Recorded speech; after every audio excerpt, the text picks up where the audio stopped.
Assalamualaikum warahmatullahi wabarakatuh. Bismillahirrahmanirrahim. Sahabat-sahabat DNSA dimanapun berada, alhamdulillah wa syukurillah. Pada kesempatan kali ini Kang Darman DNSA akan berbagi cerita pengalaman. Jadi pada waktu itu kami berlatih zikir nafas bersama-sama di area terbuka, yaitu di depan gebyog atau West Home, rumah tamu. Nah, pada waktu itu kami berlima, saya, Pak Amin, dan 2 orang tamu dari Malang. Dan di bimbing atau dipimpin oleh Mbak Bejo pada malam itu, kalau tidak salah malam Minggu. Nah, kami itu latihan zikir nafas di area terbuka, di lapangan lah, di halaman gebyog waktu itu. Dan tidak lama kami setelah dikasih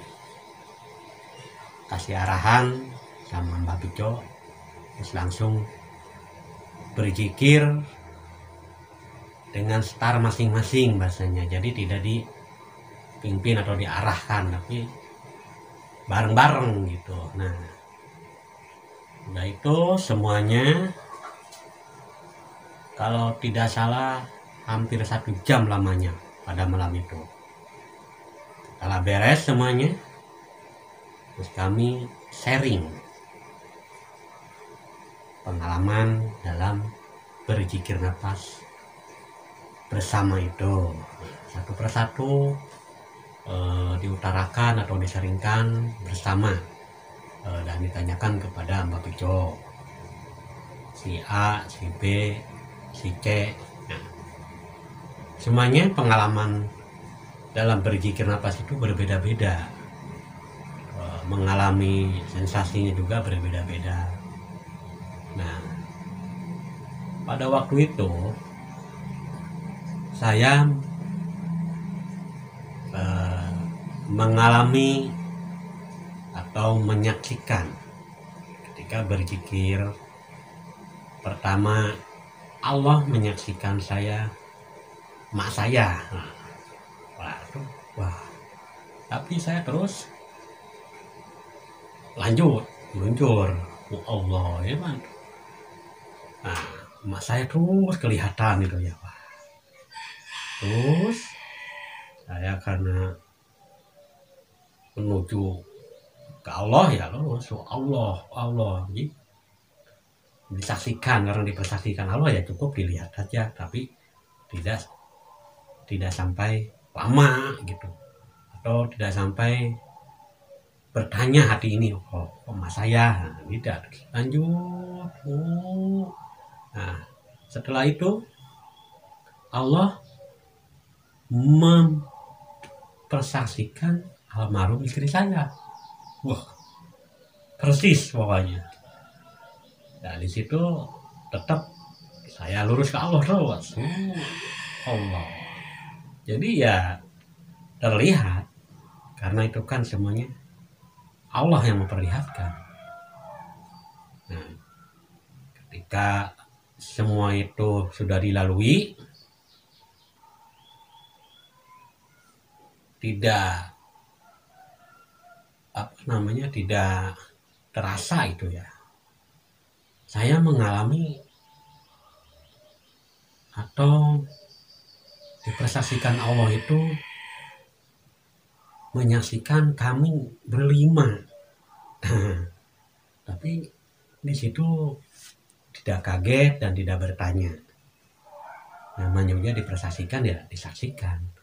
Jadi saya itu menyaksikan saya sendiri dan 4 teman-teman yang waktu itu zikir nafas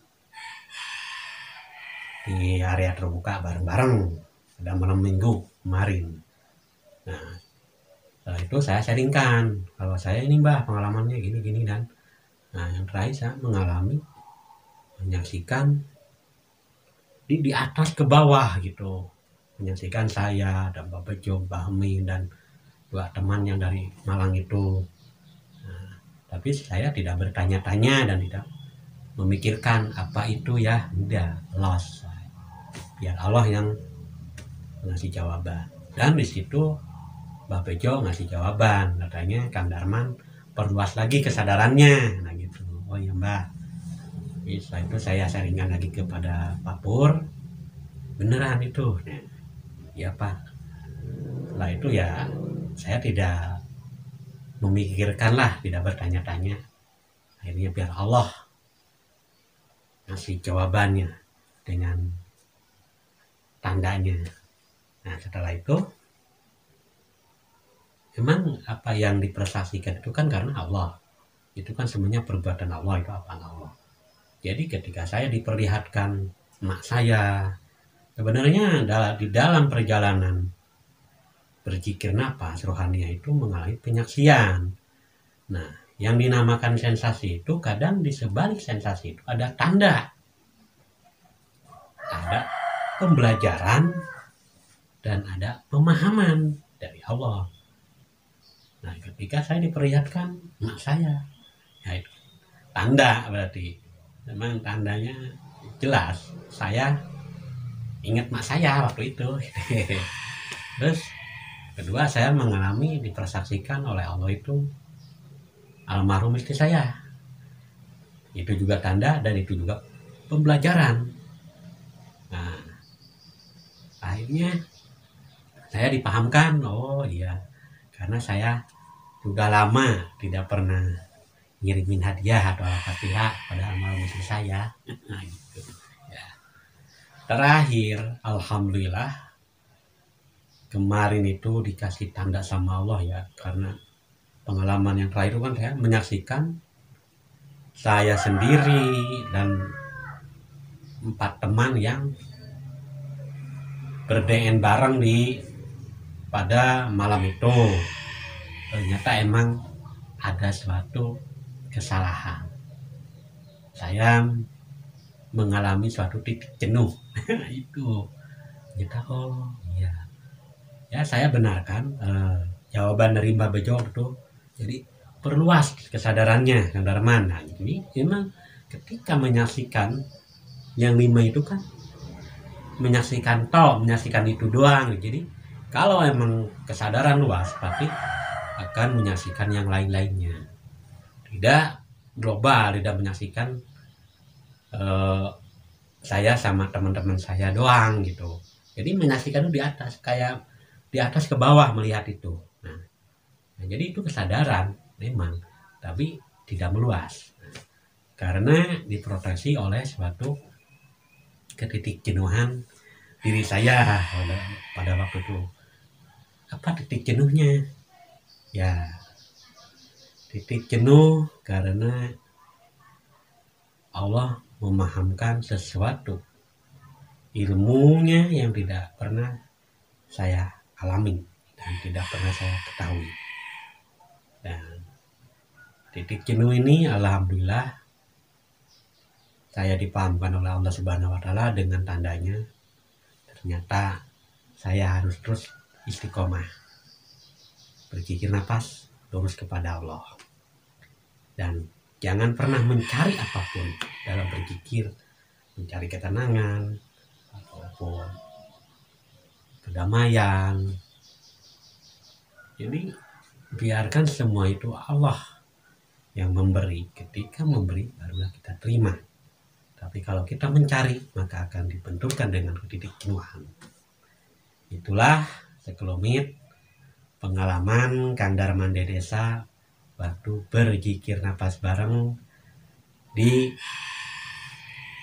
luar karangan atau di depan halaman rumah Gebyong yang ada di kawasan atau di area Padepokan Pastrap Surakarta. Maka daripada itu, bagi sahabat-sahabat NSA dimanapun berada, kalau pengen nyata dan tidak katanya, yuk kita sama-sama belajar berzikir nafas di tempat terbuka, yaitu di halaman Gebyo atau di Padepokan Patrap.